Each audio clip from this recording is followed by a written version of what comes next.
विशाल का कॉलेज में आखिरी साल था और वो बिल्कुल सही सलामत था। मतलब वो किसी लड़की के चक्कर में नहीं पड़ा था, इसीलिए उसके माता पिता को उस पर नाज था।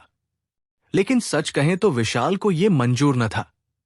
बात यह थी कि उसके दोस्त अक्सर किसी न किसी लड़की के साथ कभी पार्क में, कभी बाजार में तो कभी चर्च के पीछे दिख जाते थे। उन्हें मटर गश्ती करते देख विशाल को बहुत बुरा लगता था।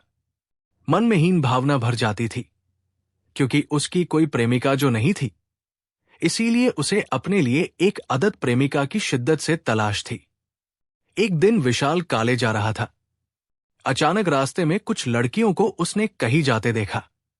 उन सब के बीच एक लड़की को देखकर वो अपनी सुध बुध खो बैठा।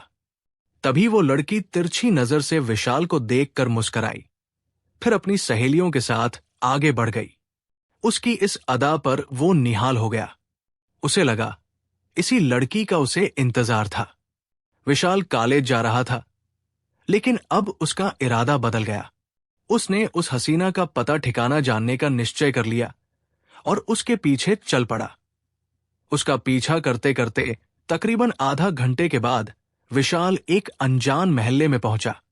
एक एक कर उसकी सारी सहेलियां उससे अलग होती गई। आखिर में वो लड़की सड़क से लगे एक खूबसूरत घर में दाखिल हो गई। विशाल समझ गया कि यही उसका घर है। उस लड़की के घर का पता जानकर विशाल बहुत खुश हुआ। उसने तय किया कि अब धीरे धीरे वो उस हसीना से मेलजोल बढ़ाएगा। अगले दिन विशाल कॉलेज जाने के बजाय उस हसीना के घर के सामने जा पहुंचा। उसका दिल जोर जोर से धड़क रहा था। क्या पता उसका दीदार होगा भी या नहीं, लेकिन वो गूलर के फूल की तरह कहीं दिखी ही नहीं। विशाल कभी उस लड़की के घर के सामने किराना की दुकान के पास खड़ा हो जाता तो कभी इधर उधर आने जाने का नाटक करता, ताकि लोग समझें कि वो किसी काम से कहीं आ जा रहा है।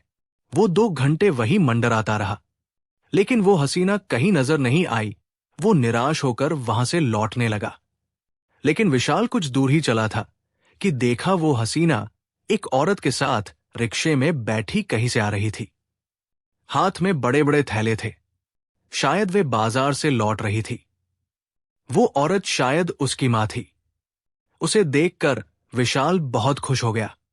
काली घटा सी जुल्फों के बीच झांकता उसका चांद सा मुखड़ा विशाल को अजीब सी खुशी दे गया। काश ये मुझे मिल जाए तो मेरी जिंदगी में बाहर आ जाए। ये सोचकर विशाल मुस्कराया। अपने घर के सामने गेट पर वो लड़की उस औरत के साथ रिक्शे से उतर गई और अपने घर के अंदर चली गई। विशाल ने सोचा अब कॉलेज चलता हूं, लेकिन ये सोचकर कि क्लास अब खत्म हो गई होगी, कॉलेज जाने के बजाय वो वापस घर लौट आया। विशाल अब उस हसीना को पटाने की जुगत भिड़ाने लगा। अगले दिन उसने काले रंग की शर्ट और जीन्स पहन ली, भैया का काला चश्मा चुपके से उठा लिया और पापा की मोटरसाइकिल लेकर निकल लिया और सीधे उस हसीना के घर के सामने पहुंच गया। मोटरसाइकिल किराना की दुकान के पास खड़ी कर विशाल ने चश्मा आंखों पर लगाया और ऋतिक रोशन के स्टाइल में खड़ा होकर इधर उधर देखते हुए मोबाइल फोन पर बिना कॉल किए किसी से बात करने का नाटक करने लगा, ताकि कोई ये न कहे कि वो बिना काम के वहां खड़ा है। लेकिन 1 घंटे से ज्यादा समय बीत गया, लेकिन वो लड़की नजर नहीं आई। तभी पता नहीं कहां से एक कुत्ता आ गया और विशाल पर भौंकने लगा। उसकी आवाज सुनकर कहीं से 2 कुत्ते और दौड़े आए, उस पर गुर्राने और भूंकने लगे। विशाल की सिट्टी पिट्टी गुम हो गई। शायद उन्हें उसका काला लिबास और काला चश्मा पसंद नहीं आया था। विशाल डर कर एक तरफ भागा।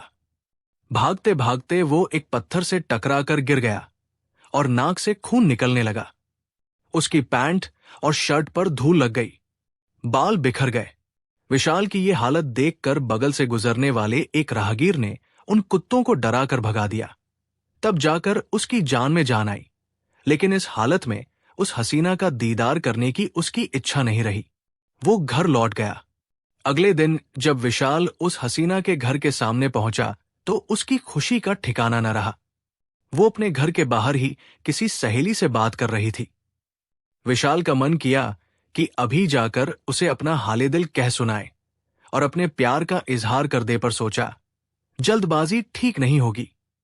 क्या पता कहीं उसकी सैंडल मेरी मोहब्बत के जोश को ठंडा न कर दे। थोड़ी देर बाद वो लड़की सहेली से बात खत्म कर घर के अंदर चली गई। उसके बाद कई दिनों तक विशाल उस हसीना के घर का चक्कर लगाता रहा। कभी छत पर, कभी गेट पर, कभी कहीं आते जाते वो दिख जाती। एक दिन विशाल ने हिम्मत कर उसकी तरफ इशारा कर दिया। जवाब में वो मुस्करा दी और तुरंत घर के अंदर चली गई। विशाल खुशी से पागल हो गया। लगा अब वो उससे पट जाएगी, इसीलिए कॉलेज जाना तकरीबन छोड़ दिया और उस हसीना के घर के सामने 2 से 3 घंटे मंडराता रहता। जब भी वो लड़की विशाल को दिखती, वो उसकी तरफ इशारा कर देता। वो हर बार मुस्करा देती। एक दिन विशाल बहुत देर तक उसके घर के सामने मंडराता रहा, लेकिन वो नजर ही नहीं आई और न बाहर निकली। बहुत इंतजार के बाद वो निराश होकर लौटने लगा। विशाल कुछ ही कदम आगे बढ़ा था कि अचानक पीछे से 2 से 3 लड़कों ने उस पर लात घूंसों की बौछार कर दी। उनमें से एक चिल्ला कर कह रहा था, लड़की पर लाइन मारता है, आज तेरी इश्कबाजी का नशा उतार दूंगा। विशाल घबरा गया। मैंने यहां कोई लड़की नहीं देखी है। किस लड़की पर लाइन मारने की बात कह रहे हो तुम? एक मुस्टंडे लड़के ने दुकान के पीछे की तरफ इशारा करते हुए कहा, उधर देखो, वहां मेरी बहन खड़ी रहती है और तुम यहां से लाइन मारते हो। 20 से 25 दिन से तुम्हारी हरकतें बर्दाश्त कर रहा हूं। आज के बाद से कभी यहां नजर आए तो तुम्हारी हड्डी पसली एक कर दूंगा।